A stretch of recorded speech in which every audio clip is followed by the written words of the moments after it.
வணக்கம். நான் Vijayakumar. ABN films YouTube channel மூலமாக பிறப்பும் சிறப்பும் என்ற நிகழ்ச்சியில் மீண்டும் உங்களை சந்திப்பதில் மிக்க மகிழ்ச்சி. இன்றைய பிறப்பும் சிறப்பும் நிகழ்ச்சியில நாம தெரிஞ்சிக்க போற திரைப்பட பிரபலம் யாருன்னு பாத்தீங்கன்னாக்கா, பின்னணி பாடகி எல்ஆர் ஈஸ்வரி அவர்கள். இவங்க பேரை சொன்ன உடனே செல்லாத்தா செல்ல மாரியாத்தா என்ற பாடல் உடனே ஞாபகம் வரும். ஏன்னா பக்தி பாடல்களை பாடி தமிழகம் முழுவதும் மாபெரும் ஒரு இடத்தை பிடித்தவர் தான் எல்ஆர் ஈஸ்வரி அவர்கள்.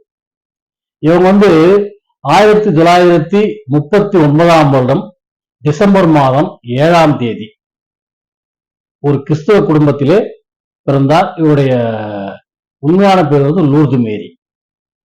இவங்க எல்ஆர் ஈஸ்வரின்னு பேரை வச்சுக்கிட்டு பாடல்களை பாட ஆரம்பித்தாங்க. இவங்க எல்லா மியூசிக் டைரக்டர்கிட்டையும் பாடிட்டாங்க. K V Mahadevan, M S. Viswanathan, Ilaiyaraaja, இப்படி எல்லாருடைய மியூசிக்லையும் பாட்டு பாடியிருக்கிறாங்க. தனித்துவமா ஆர்கெஸ்ட்ராவில் நிறைய பாட்டு பாடியிருக்கிறாங்க. 4000 பாடல்களுக்கு மேல் இவர்கள் பாடியிருக்கிறார்.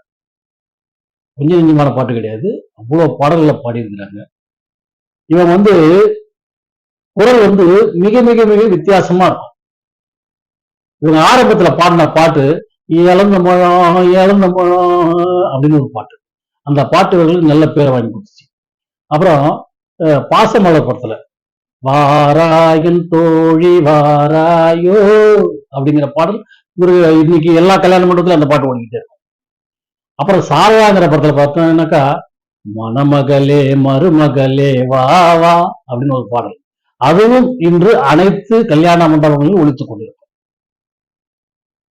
இவங்க பாடின பாட்டு எல்லாமே சரித்திரம் படைக்கும் பாடல்களாகவே அமைந்து விட்டது.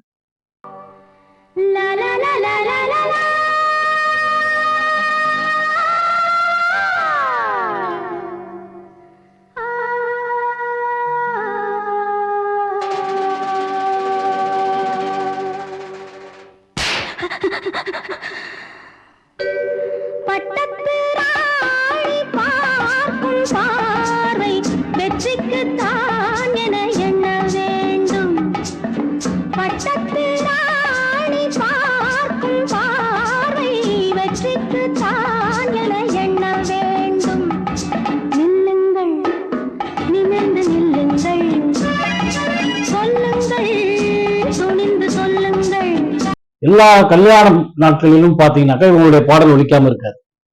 அதே மாதிரி இவங்க பக்தி பாடல் பாட ஆரம்பிச்சாங்க பத்தியா. பக்தி பாடல் பாட ஆரம்பிச்சதுக்கு அப்புறம் பாத்தீங்கன்னா இவங்க பாடின பாட்டு அத்தனையும் அவ்வளவு சிறப்பா அமைஞ்சதுனால தமிழ்நாடு முழுக்க ஆடி மாதத்தை முழுமையாக குத்தகை எடுத்த பாடகி யாருன்னு பார்த்தா எல்லாரையும் சொல்லலாம். ஆடி மாசம் இவங்க மொத்தமா குத்தகை எடுத்துட்டாங்க தமிழ்நாட்டுல எந்த சந்து கொண்டு போனாலும், எந்த கிராமத்துக்கு போனாலும் இவங்க குரலை கேட்காம இருக்க முடியாது. எந்த பக்கம் போனாலும் அவங்க பாட்டுதான் ஓடிக்கிட்டு இருக்கும். 24 மணி நேரமும் ஓடிக்கிட்டு இருக்கும். அப்படி ஒரு சிறப்பான குரல் வளத்தோடு பாடி தமிழ்நாட்டை ஆடி மாதம் முழுவதும் குத்தகை எடுத்துக்கொண்ட சிறந்த பாடகி என்று சொன்னால் அவர் எல்லாரும்.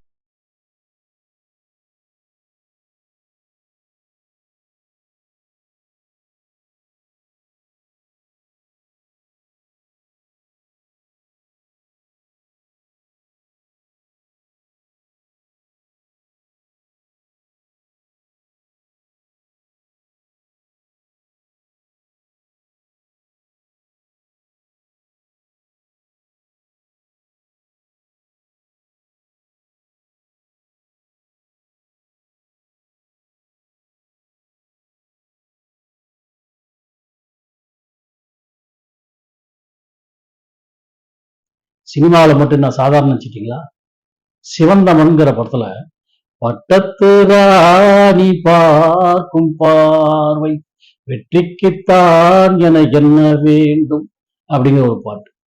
என்ன மாதிரி பாடல்! அவங்க பாடுற பாடு அத்தனையுமே எல்லா பாடல்களுமே வித்தியாசமா தான் இருக்கும்.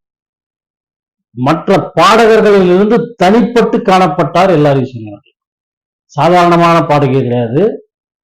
ஒட்டுமொத்த பாடகர்களுக்கும் தனிப்பட்டு இவர் ஒரு தனி பாதையில் சென்று கொண்டிருந்தார்.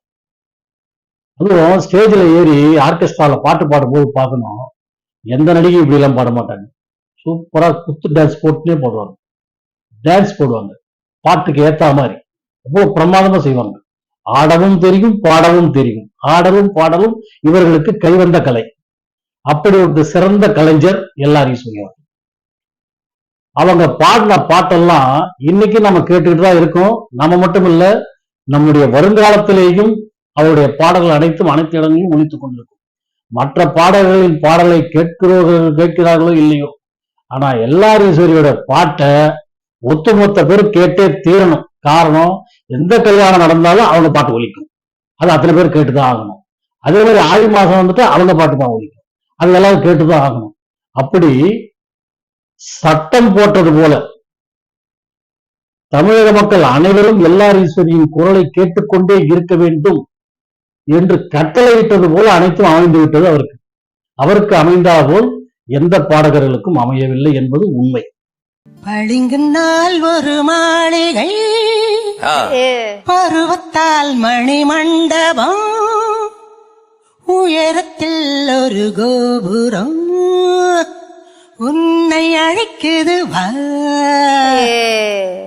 பளிங்கு நாள் ஒரு மாளிகை, பருவத்தால் மணி மண்டபம், உயரத்தில் ஒரு கோபுரம், உன்னை அழைக்குது வா வா வா. இப்படி ஒரு சிறந்த பாடகியாக சினிமாவில் மட்டுமில்லாமல் பக்தியின் பாடல்களிலும் சிறந்து விளங்கியவர் எல்ஆர் ஈஸ்வரி அவர்கள். துடித்து எழுந்ததே, கொதித்து சிவந்ததே, கதை முடிக்க நினைத்ததே,